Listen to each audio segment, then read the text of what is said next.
안녕하십니까. 여러분들에게 아마 이런 제안을 하시는 외국 분이나 또 뭐 여러 프로바이더들이 있을 것입니다. SBLC 론용이나 모니타지용을 여러분의 회사 어카운트로 보내주겠다. 그러면 여러분들은 이것을 몇 퍼센트의 론을 해줄 수 있냐. 론 투 밸류 LTV죠. 몇 퍼센트의 LTV를 해줄 수 있냐 이렇게 이제 물어올 수가 있어요. 그러면 그때 여러분들 어떻게 하시겠습니까? 절대 거기 즉각적으로 답변을 하시면 안 돼요. LTV에 대해서는 왜 답변을 하면 안 되느냐? 보내주려고 하는 SBLC의 버게이지 텍스트를 보고 여러분들은 반드시 여러분이 론을 하거나 모니타지라 은행의 담당 뱅크 오피셜 의논을 해야 됩니다. 그래서 만약 의논을 하지 않고 여러분들이 몇 프로 LTV를 하겠다고 약속을 해버리면 그것 또한 거래상에 있어서 그거는 하나의 그 책임을 지고 책임감해줘야 되거든요. 그래서 그때는 항상 먼저 보내줄 은행에서 컨펌이 된 버게이지를 보내달라. 그러니까 스위프트로 올 어떤 텍스트 내용을 보내달라. 그리고 그 텍스트 내용을 여러분의 론이나 모니타지를 뱅크하고 이제 의논을 해야 되지요.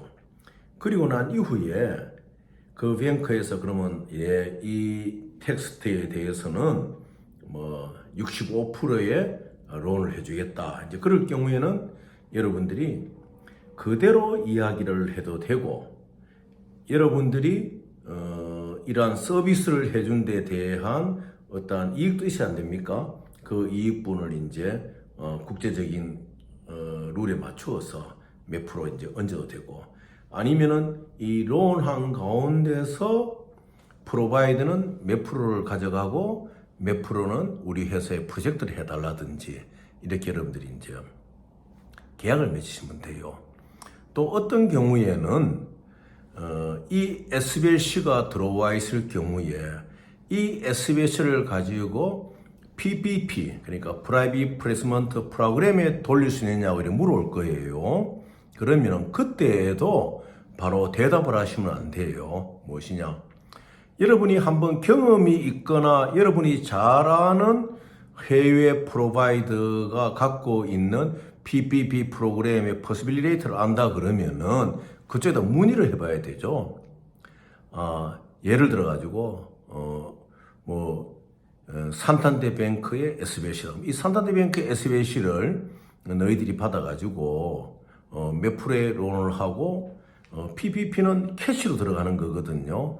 그러면은 SM 매니지먼트 프로그램에서 몇 프로의 캐시를 해서 이제 이렇게 진입을 할 것이냐 이렇게 물어보고 여러분이 대답을 해야 됩니다.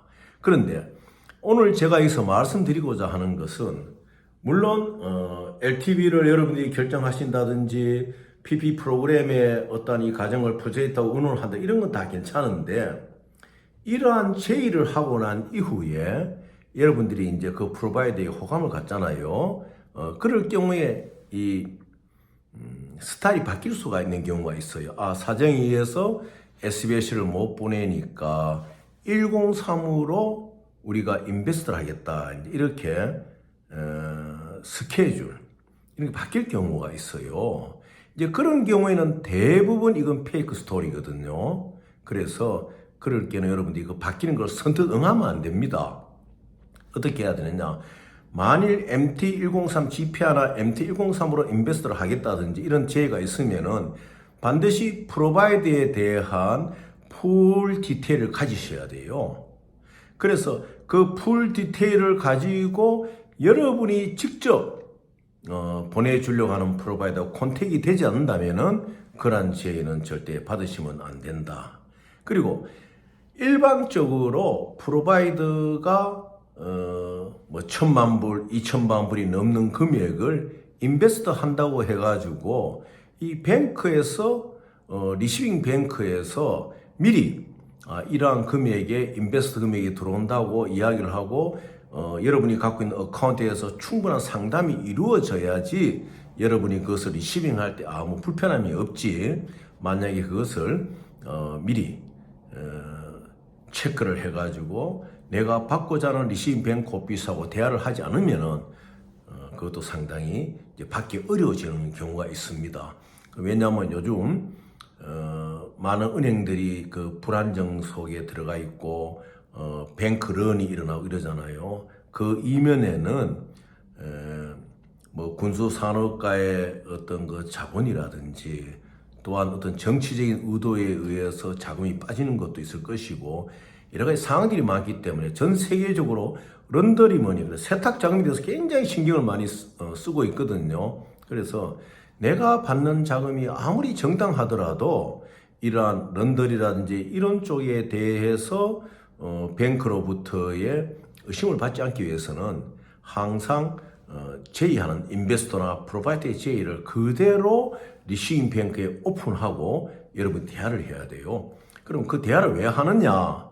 A라는 외국은행이 한국인 여러분의 B은행에 RMA가 아무리 있고 여러 가지 조건이 많다고 하더라도 큰 금액에 대해서는 이 은행이 이제 온다는 걸 알아야 되거든요. 대략 이제 언제쯤 온다. 정확한 날짜는 안 나오더라도 이렇게 의논을 하고 어그리먼트 된 것을 보여주고 이래서 리시빙 뱅크하고 이제 준비 운동을 이제 해야 됩니다. 그리고 그다음에 중요한 것은 뭐 코레스폰던트 뱅크라든지 인터미디어트 뱅크라든지 이런 것을 꼭 세울 필요가 있느냐 이런 것도 의논을 해야 돼요. 일반적으로 인베스터 103인 경우에는 중간에 리시빙 뱅크와 샌더 뱅크 사이에 코레스폰던트 뱅크를 세워야지 양은행이 서로 믿는 은행에 의해서 이 자금의 성격이라든지 런더링이 아니라든지 처음부터 이러한 인베스트의 스토리가 페이크가 아니라든지 확인이 되거든요. 그래서 여러분들 이런 점에 상당히 주의를 하셔가지고 요즘 볼 것 같으면은 뭐 103으로 원내의 인베스터를 하겠다 이런 제의들을 이제 많이 하는 프로바이더들이 있어요. 근데 그 실제로 이루어지기 위해서는 여러분의 리시빙 어카운트에서 충분한 협의가 되어야 된다.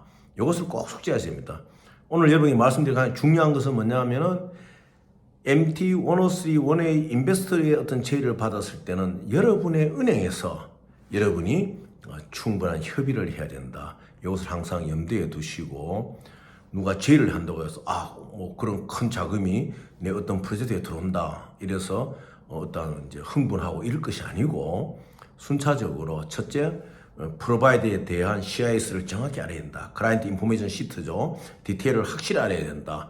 그 다음에 내 뱅크 오피스하고 의논을 해야 된다. 그 다음에 어그리먼트에 가지고 가서 이런 경우 어떻게 되느냐. 그러면 보내주는 뱅크와 받는 뱅크 사이에 코레스폰던트 뱅크를 세워야 되나 안 되느냐. 이런 것도 여러분들이 의논하시고 잘 분별하여 가지고 성공하시기를 바라겠습니다. 많은 수고들을 하십니다. 또 다시 뵙도록 하겠습니다.